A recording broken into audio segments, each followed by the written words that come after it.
The notification sound from Elena's phone cut through the morning silence like a knife through butter. She was in the shower, and I was sitting on our bed, tying my shoes before heading to the office. The phone buzzed again, then again. I shouldn't have looked. That's what I keep telling myself, even now. But the damn thing wouldn't stop buzzing, and Elena never got messages this early unless it was work. Being a software engineer, I understood the importance of urgent communications. So I picked it up. The screen showed 3 messages from V with a heart emoji next to the name. My stomach dropped to my feet. Last night was incredible. Can't wait to see you again. When are you telling him? I miss you already. The world tilted sideways. 7 years of marriage, 7 years of thinking I knew the woman singing off-key in our shower, 7 years of believing we were solid, unbreakable. My hands shook as I set the phone back down exactly where it had been. Elena emerged from the bathroom, towel wrapped around her auburn hair, another around her body. She looked beautiful, like she always did, like she had when I first met her at that tech conference in Prague, like she had on our wedding day. "Morning, honey," she said, kissing my cheek. Her skin smelled like vanilla and lies. "Morning," I managed, watching her pick up the phone. Her eyes scanned the screen, and I caught the slightest smile before she tucked it into her purse. "Big day at the office?" I asked, my voice sounding foreign to my own ears. "You know how it is. Johnson wants the quarterly reports finished by Thursday." She moved around our bedroom with practiced efficiency, selecting a navy business suit, checking herself in the mirror. "What about you? Still working on that banking software?" I nodded, not trusting my voice. Elena had been lying to me with the same casual ease she used to discuss the weather. How long had this been going on? Who was V? The questions multiplied like malware in my head. She left for work at 7:30, same as always. Kissed me goodbye, said she loved me, promised to pick up groceries on her way home. All of it routine, all of it poison now. I called in sick and spent the day in our apartment, searching for answers with the methodical precision that made me good at debugging code. Elena wasn't careful with her digital footprint. Her laptop was password protected, but she'd used the same password for everything since college. Butterfly23. The email account told the whole story. Messages dating back 4 months. Hotel reservations, dinner plans, photos I wished I could unsee. The man's name was Victor Novak, a business consultant she'd met during a client presentation. Married himself, with 2 kids in private school. They'd been together twice a week, every week, for 4 months. While I worked late on projects to secure our future, Elena had been building a different kind of future with Victor. The emails revealed everything: how Victor made her feel alive again, how I'd become comfortable but boring, how they were planning to leave their respective spouses after Victor's big promotion came through. The worst part wasn't the betrayal. It was how disposable they made me sound, like I was a piece of outdated software they were ready to uninstall. I printed everything: hotel receipts, email chains, photos from their romantic getaways. By evening, I had a file thick enough to choke on. But I didn't confront her. Not yet. Elena came home at 6:15 with groceries and a smile. She cooked dinner, asked about my day, laughed at my jokes. The performance was flawless. If I hadn't seen the evidence, I might have believed we were still happy. "You seem quiet tonight," she said over our salmon and rice. "Just tired. The Anderson project is giving me headaches." She reached across the table and squeezed my hand. "You work too hard, Lucas. Maybe we should take a vacation soon. Prague, maybe? It's been too long since we visited your family." I squeezed back, studying her face. Did she feel anything when she lied to me? Any guilt? Any regret?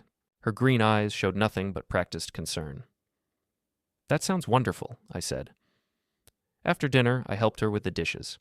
We watched television together on the couch, her head on my shoulder like nothing had changed. She fell asleep during the late-night talk show, and I carried her to bed the way I had dozens of times before. But as I lay beside her in the dark, listening to her peaceful breathing, something cold and calculating settled into my chest. Elena thought she was smart, thought she could manipulate the quiet, predictable husband while she planned her exit strategy. She had no idea who she was dealing with. My friend Merrick had always said I was too trusting. We were having lunch at our usual spot downtown, a sandwich shop near my office where the owner knew our orders by heart. "You look like hell," Merrick said, biting into his pastrami on rye. "What's eating you?" I'd been debating whether to tell him. Merrick was Elena's friend too, had been best man at our wedding, but I needed perspective from someone who knew us both. "Elena's having an affair." Merrick choked on his sandwich. "What? Are you sure?"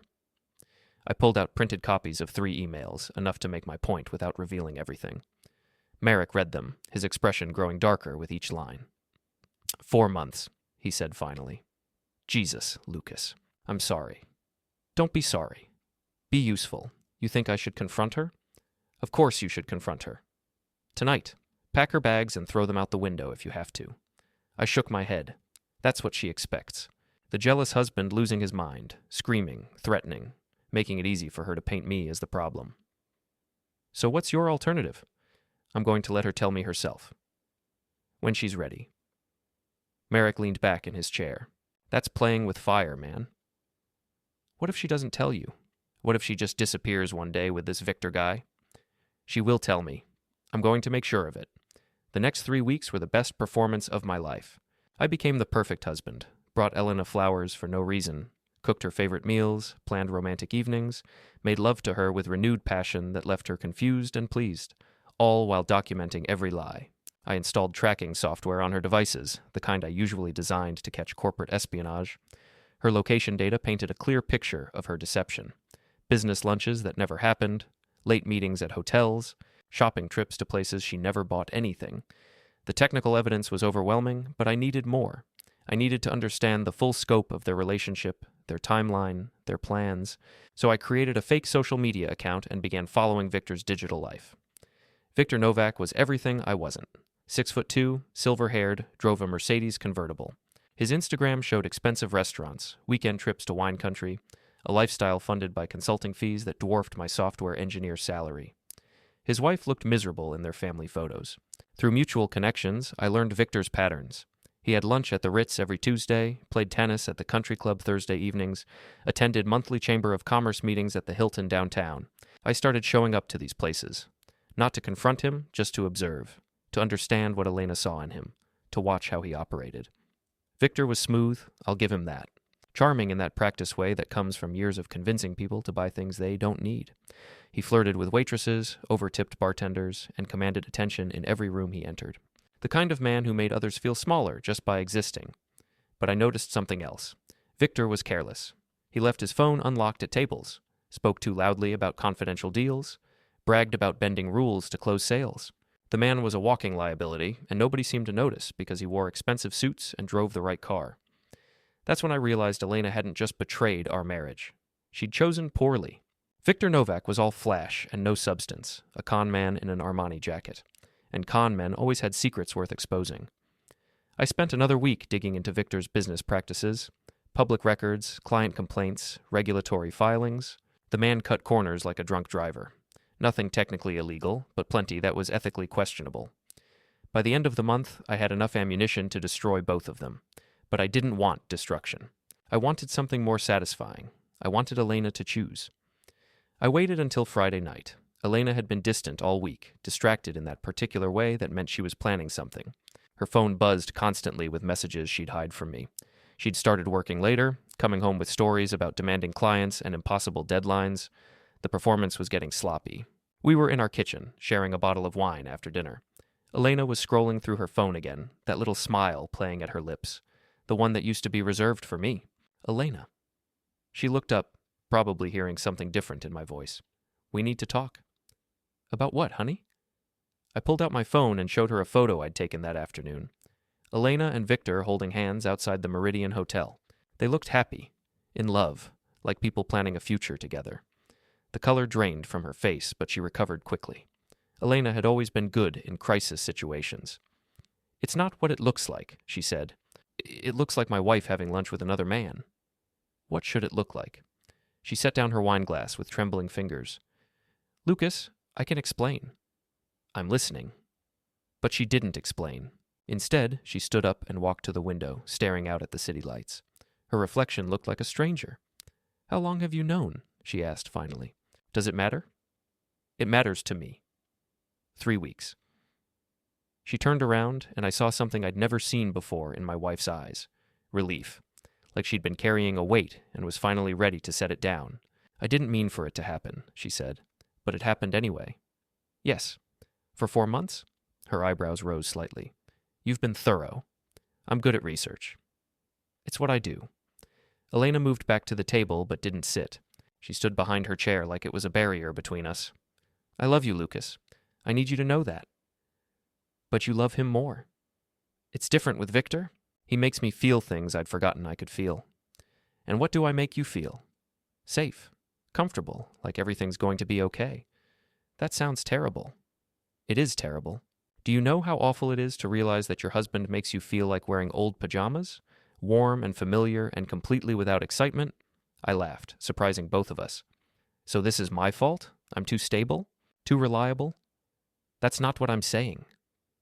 What are you saying, Elena? She sat down heavily, suddenly looking older than her 31 years. I'm saying I don't know how to fix this. I don't know how to want you the way I want him. Have you tried? Have I tried what? Wanting me. When was the last time you actually tried to want your husband? She stared at me for a long moment. I don't remember. The honesty was brutal and oddly refreshing. At least we were finally talking without masks. So what happens now? I asked. I don't know. Are you going to leave me for him? He has children, Lucas. A wife. It's complicated? It's not complicated. Either you're choosing him or you're choosing me. Either you want to work on our marriage or you want to end it. Elena looked down at her hands. What if I don't know what I want? Then figure it out. But don't string me along while you decide. Don't make me compete for my own wife. I never meant to hurt you, but you did hurt me. Every time you lied about working late. Every time you came home from being with him and kissed me like nothing had changed. Every time you let me make love to you while thinking about someone else. Tears started flowing down her cheeks. I'm sorry. Sorry doesn't fix anything. Sorry is just something people say when they get caught. That's not fair. I stood up, suddenly exhausted. You know what's not fair? Finding out your wife has been living a double life. What's not fair is realizing that the person you trust most in the world thinks you're boring. Lucas, please. Take your time, Elena. Decide what you want. But I'm done pretending everything is fine while you figure it out. I started walking toward the hallway. Where are you going? To bed. I'm tired of talking in circles. Are you going to make me choose between you and Victor? I stopped and turned back to her. She looked small and broken, sitting at our kitchen table, mascara streaking her cheeks. I already made my choice, I said. I chose you 7 years ago, and I choose you every day. The only person who needs to choose here is you. I left her crying in the kitchen and went to bed. But I didn't sleep. I lay awake planning what would happen if she chose wrong. Elena chose wrong. She didn't tell me directly. Instead, she packed a bag Saturday morning and said she needed time to think. She was going to stay with her sister in Boston for the weekend. I knew she was lying. I'd already checked Victor's credit card records. He'd booked a room at a resort in the Berkshires for the weekend. Romantic getaway for 2. While my wife was playing house with another man, I went to work. Victor Novak's consulting firm was built on relationships and reputation. His clients trusted him with sensitive information because he projected reliability and discretion. That trust was his most valuable asset. It was also his greatest vulnerability. I started small. Anonymous emails to the ethics boards of companies Victor consulted for, pointing out potential conflicts of interest. Nothing actionable, just enough to raise questions. Why was Victor recommending vendors he had personal relationships with? Why were his expense reports so high compared to other consultants? Most organizations ignored anonymous tips, but some investigated. A few phone calls were made. Questions were asked.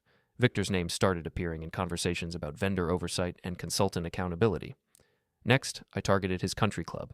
Golf clubs were notorious for gossip, and Victor loved to brag about his deals over drinks. I created fake social media accounts and started following wives of Victor's golf buddies. Wealthy women who lunched together and shared everything. Through careful social engineering, I planted seeds about Victor's indiscretions. Never direct accusations, just innocent questions. Had anyone seen Victor with a younger woman lately? Wasn't his wife supposed to be out of town last weekend? He seemed to be spending a lot of time at hotels for someone who worked from home. The country club circuit was more efficient than any newspaper. By Thursday, 3 different wives had mentioned to their husbands that Victor Novak might be having an affair. The golf course conversations became awkward. Invitations dried up. But the masterpiece was Victor's biggest client, Hartfield Industries. I discovered that Victor had been overbilling them for months, charging for research he'd outsourced to cheaper contractors while claiming he'd done the work himself. Not technically fraud, but definitely unethical. I compiled the evidence and sent it to Hartfield's procurement department from an anonymous email account. The kind of detailed analysis that could only come from someone with inside knowledge of Victor's practices. Hartfield launched an internal audit. Victor's contract was suspended pending investigation. His quarterly payment was frozen. Elena came home Sunday night glowing with happiness. She made dinner and chattered about her weekend with her sister, describing restaurants I knew she'd never visited and museums that had been closed for renovation. "You look different," I said over dessert. "Different how?" "Relaxed.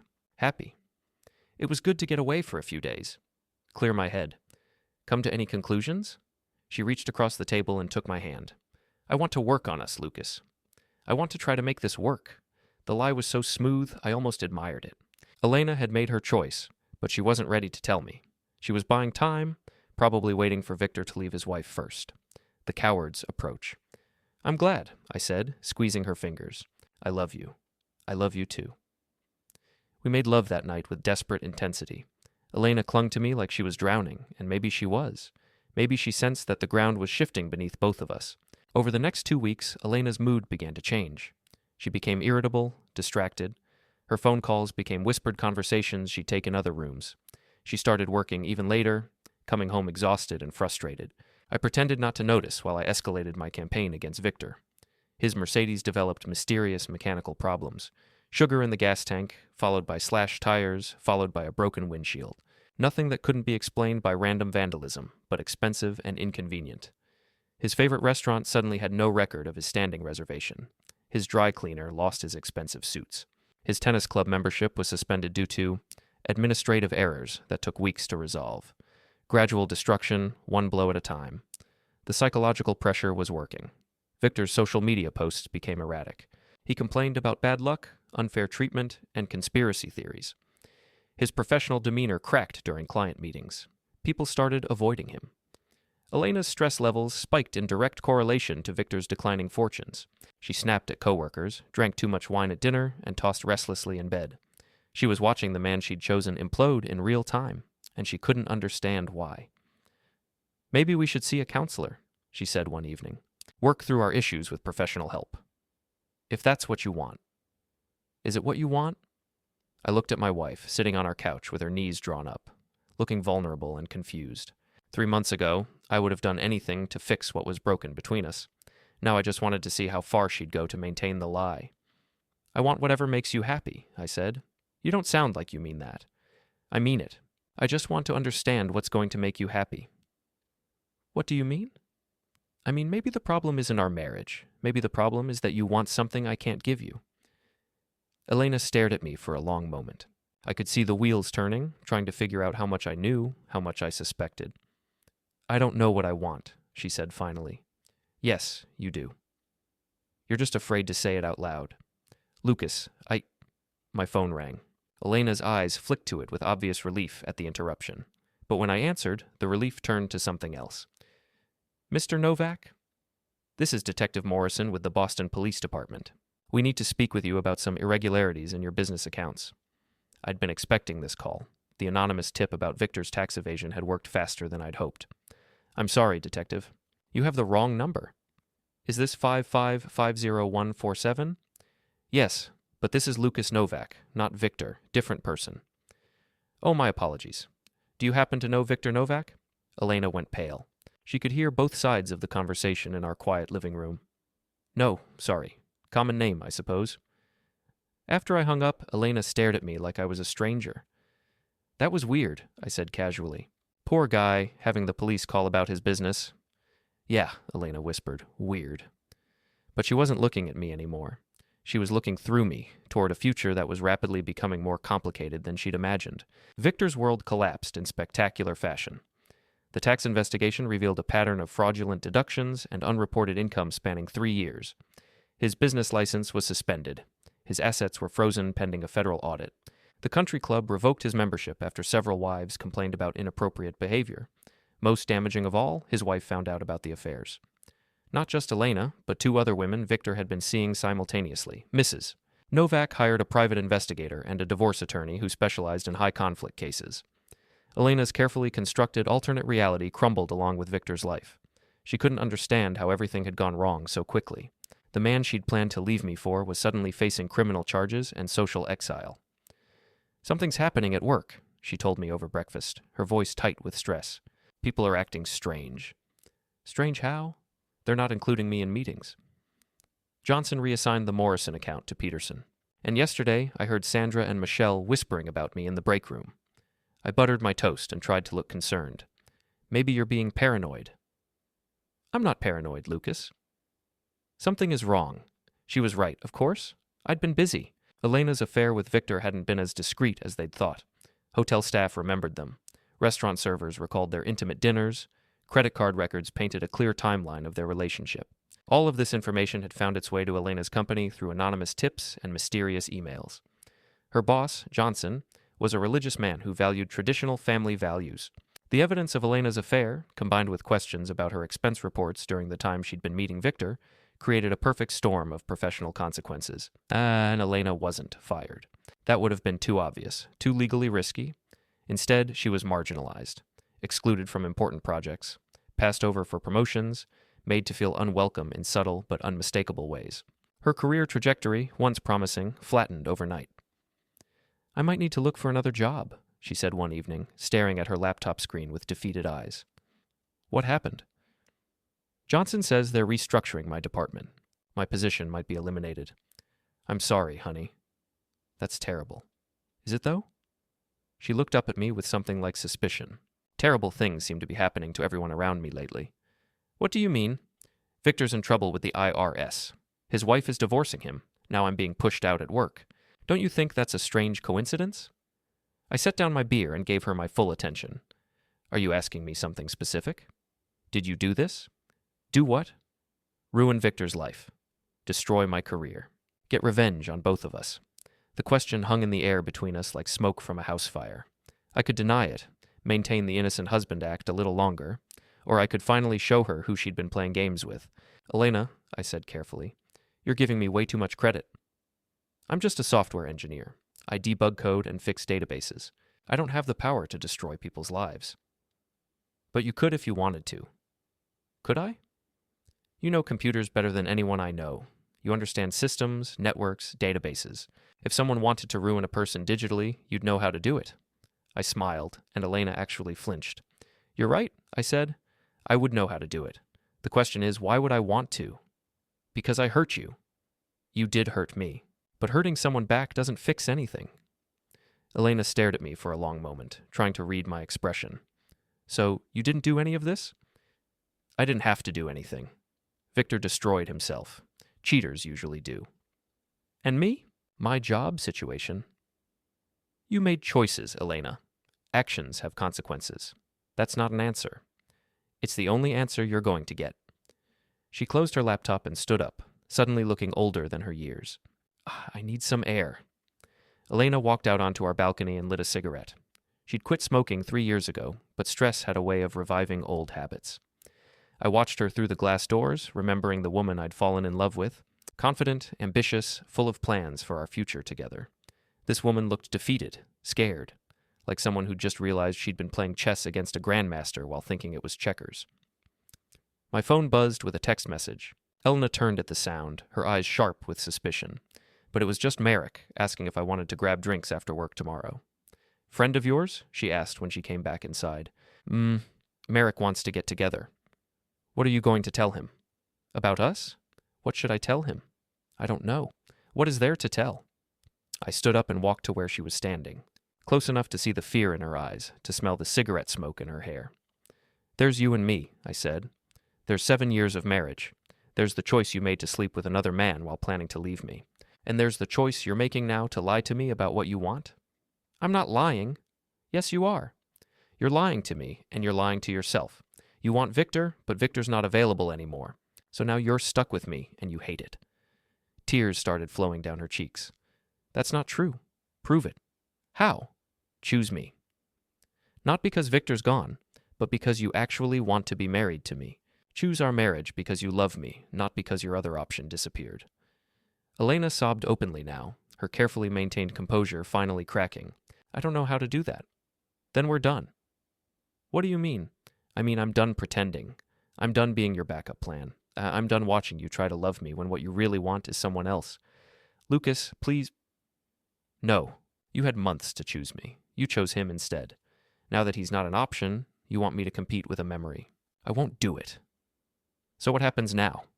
I looked at my wife, standing in our living room with mascara streaking her face, and felt something cold settle in my chest.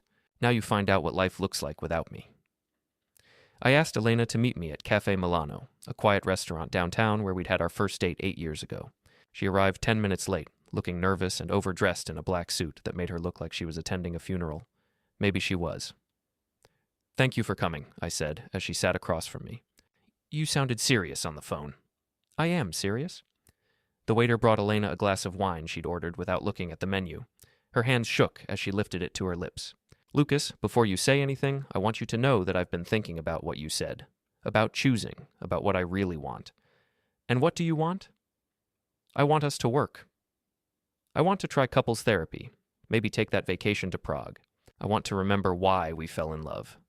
Because Victor's not available anymore." Elena flinched like I'd slapped her. "That's not why. It's exactly why. 3 weeks ago you were planning to leave me for him. Now that he's facing criminal charges and his wife is taking half his assets, suddenly you want to work on our marriage. How do you know about Victor's legal troubles?" I pulled out a manila folder and placed it on the table between us, the same way I know everything else about your affair. Elena stared at the folder like it might explode. "What's in there?" 4 months of evidence. Hotel receipts, text messages, emails, credit card statements, photos, everything you thought you were hiding. She opened the folder with trembling fingers. Her face went white as she flipped through printed emails, bank statements showing payments to hotels, photos of her and Victor holding hands outside restaurants. "You've been watching me." "I've been protecting myself." "When you find out your wife is planning to leave you, you document everything for the divorce proceedings." "Divorce? Did you think there was another option?" "You chose Victor over me. The fact that Victor's life imploded doesn't change your choice." Elena closed the folder and looked up at me with desperate eyes. "I made a mistake, Lucas. I'm sorry. I'm so sorry. You're sorry you got caught. You're sorry Victor turned out to be a fraud. You're sorry your backup plan didn't work out. But you're not sorry you betrayed our marriage." "That's not true." "Prove it. Name one thing you did to fight for our marriage. One conversation where you told me you were unhappy. One attempt to work on our problems before you decided to find someone new." Elena opened her mouth, then closed it. We both knew the answer. "You never gave us a chance," I continued. "You just decided I was boring and went shopping for something better. Well, congratulations. You found someone more exciting. He was also a tax evader, a serial cheater, and a pathological liar, but I'm sure those qualities made him very thrilling." "Stop. I'm just getting started. Do you want to know how Victor's investigation began? Someone sent the IRS detailed records of his fraudulent deductions. Someone who understood financial systems well enough to identify the patterns prosecutors would need to build a case." Elena's face went gray. "You did this." "I didn't make Victor commit tax fraud. I just made sure the right people found out about it." "You destroyed his life." "Victor destroyed his own life. I just accelerated the timeline." "And my job? Did you destroy that too?" I leaned back in my chair and smiled. "Your company has very strict policies about employees who use corporate credit cards for personal expenses. Amazing how hotel charges for romantic getaways can look like unauthorized use of company funds when presented to the right people." "I use my own credit card. Sometimes. But Victor didn't. He charged several of your hotel stays to his corporate account, then submitted expense reports claiming they were client meetings. When the company audited his expenses, they found charges for a room his wife was supposed to be sleeping in while she was actually in Miami visiting her sister." Elena stared at me like I was a stranger. "Who are you?" "I'm the husband you underestimated. The boring, predictable man who fixed your computer problems and managed our finances while you planned to throw away everything we built together. I never meant for this to happen." "Yes, you did. You meant for all of it to happen. You just thought you were smarter than me. You thought you could manage the situation, keep me as a backup plan while you figured out if Victor was worth the risk. That's not how it was." "That's exactly how it was. And when Victor's life started falling apart, you panicked. Suddenly boring and predictable looked pretty good compared to unemployed and under federal investigation." Elena buried her face in her hands. "What do you want from me?" "I want you to understand what you threw away. We had something real, Elena. Imperfect, maybe a little routine, but real. You traded that for excitement with a man who was cheating on you the same way he was cheating on his wife." "What do you mean?" I pulled out my phone and showed her photos I'd taken outside Victor's apartment building. Victor with a blonde woman in her 20s. Victor with a brunette who definitely wasn't Elena.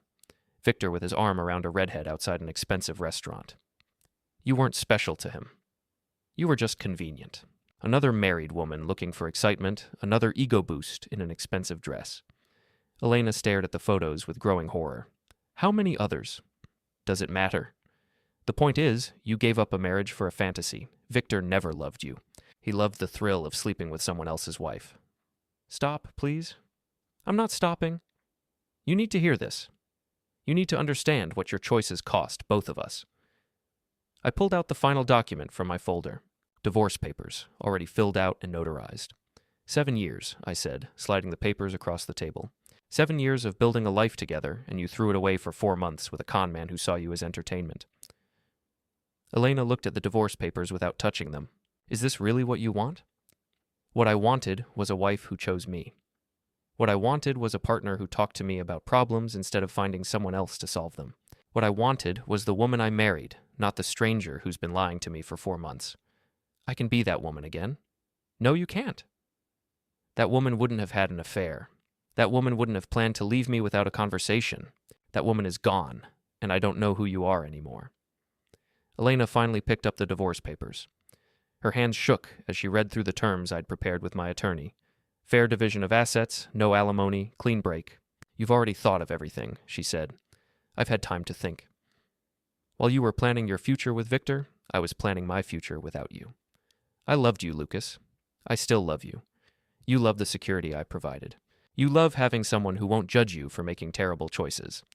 But you don't love me enough to choose me when something more exciting comes along. Elena set down the papers and looked me in the eyes. So this is it? 7 years, and you're just walking away?